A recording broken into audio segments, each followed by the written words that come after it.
Olá, colegas. Eu sou Ângelo Freire e estou retornando aqui para falar um caso interessantíssimo. Eu vou mostrar para você, depois de reoperar com uma paciente, evidenciar o osso formado por cima do MTA da cirurgia anterior. Espetáculo de caso, confirmando assim as evidências científicas. Mas antes de falar sobre o caso cirúrgico, eu quero fazer um convite para que você se inscreva no meu canal do YouTube. Clica no sininho para ativar as notificações e assim você receberá semanalmente os meus vídeos. Mas não esquece de acessar o nosso site do Imagine, o nosso centro avançado de endodontia, onde nós promovemos diversos cursos com diversas temáticas a respeito da endodontia contemporânea, clínica e cirúrgica, sempre contemplando toda a tecnologia integrada para o procedimento endodôntico. Mas não esquece também de acessar os nossos cursos online. Eu tenho certeza que vocês vão apreciar bastante.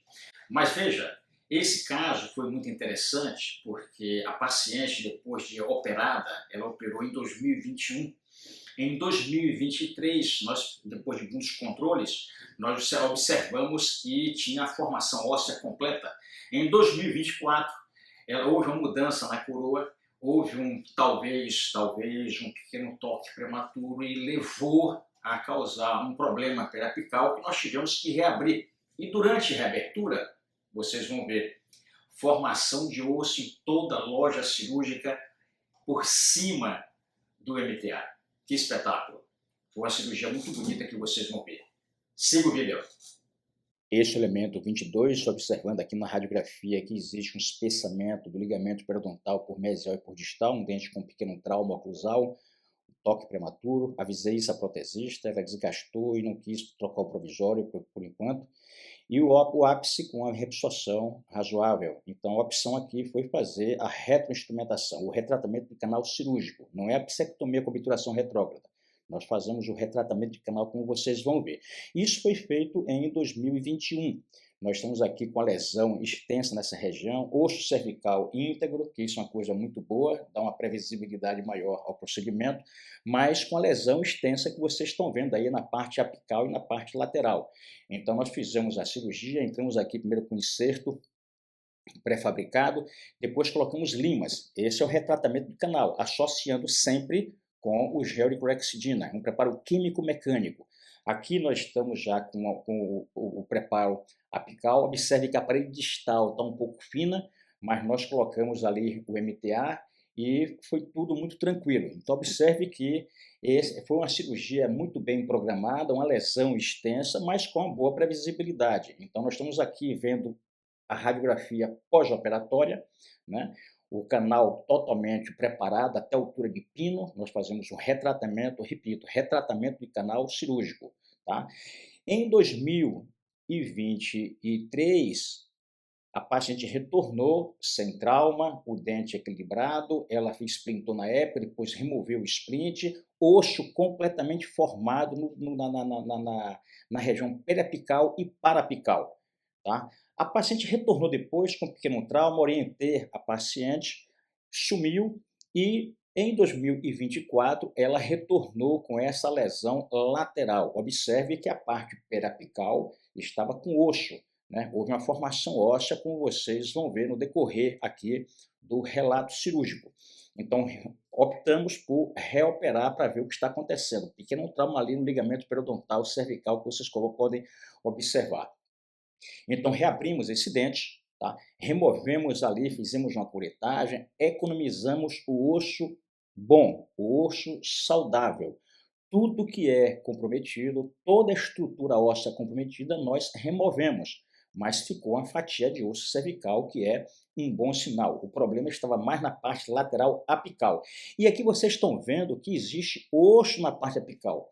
Houve uma formação óssea. O problema foi na parte lateral, talvez por um trauma, rompeu ali uma parede, houve uma reabsorção e estamos reoperando. Aqui para lembrar para vocês, na época da cirurgia, em 2021, não tinha osso nessa região apical. E vocês vão ver aqui de uma forma mais precisa. Observe que existe osso formado uma coisa espetacular. Isso aí corroborando com os estudos, né, científicos, com os trabalhos evidenciando a reparação óssea e que a literatura relata que o osso ele tem a capacidade de formar em cima do MTA.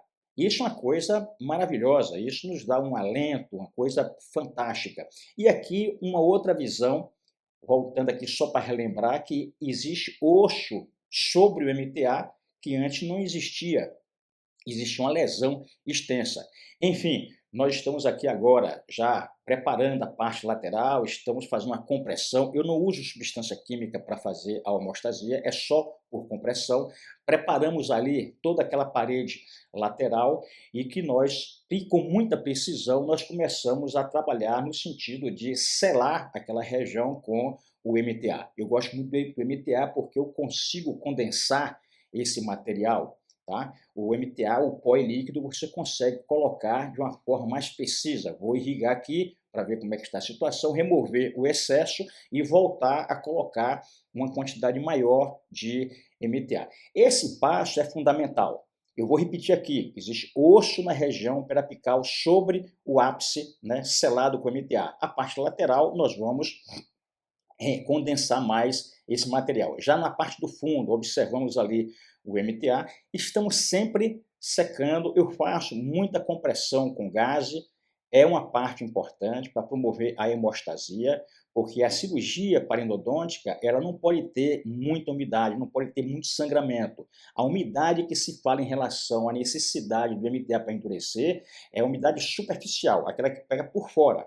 Tá? Mas a cavidade ela tem que estar não seca, mas enxuta. Então, para evitar uma quantidade maior de sangue, evitando, né, comprometendo a condensação do MTA, nós fazemos uma compressão. Esse é um ponto muito importante que eu perco alguns minutos. Observe que a cavidade seca, não tem sangramento, mas mesmo assim eu vou aspirando para poder fazer a condensação. O MTA ele só consegue endurecer se nós tivermos condições de condensar.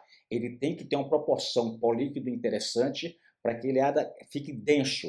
Só dessa forma ele vai endurecer. Se não ficar bem compacto, ele não vai endurecer, a cirurgia vai ser feita de uma forma que não é precisa e isso pode comprometer o futuro. Então eu coloco uma grande quantidade de MTA, não é colocar só um pouquinho. Ah, eu coloquei o MTA, mas você colocou como? Esse como é o que eu sempre digo nos casos clínicos e cirúrgicos. O como fazer, o como condensar, o quanto enxugar, de que forma nós vamos trabalhar. Essa é uma parte importante. Então, nós estamos ali com uma espátula de inserção, condensando, limpando, condensando, aspirando. Este é um momento crucial. O momento mais importante aí nesse caso, né, além do preparo que foi feito associando insertos de ultrassom com o gel de clorexidina, é um preparo químico-mecânico, nós temos também um segundo passo mais importante, que é a condensação do MTA. Dessa forma, vai haver reparação óssea, tá? E isso aí, pela bioatividade do MTA, nós vamos ter uma formação de um novo ligamento periodontal. É só uma questão de controle, nós vamos controlar esse caso. Ficou um espetáculo. Estamos aspirando e vou colocar mais MTA até sentir que está denso. Bom, limpo, fiz a irrigação, MTA bem compactado e agora nós vamos fazer a sutura. A sutura é importante que haja uma boa coaptação dos tecidos, né? Então ela tem que ser muito bem amarrada, as papilas no lugar certinho, para não haver nenhum comprometimento futuro. E aqui vocês vão ver já a imagem radiográfica. Então a questão não é só colocar o MTA, é preparar o leito para que ele seja bem condensado, para que haja uma boa resposta biológica. E nesse contexto nós temos um protocolo muito bem preciso. Depois de 72 horas, eu removo os pontos e observe aqui o aspecto da formação e a cicatrização da região da papila. Como vocês viram, né, a ciência e a clínica, elas estão casadas. Uma não vive sem a outra. Nós temos que confirmar as evidências científicas. E a evidência científica sempre considera o aspecto clínico, cirúrgico, primordial para que haja a confirmação dos achados. Isso é uma coisa muito importante. Portanto, eu fiquei muito feliz com esse caso, apesar da paciente precisar ser reoperada por outros motivos, mas foi um caso muito interessante. Eu espero que vocês tenham apreciado. A semana que vem estaremos juntos mais uma vez na quinta-feira, mas não esquece, clica no sininho para ativar as notificações. Tchau!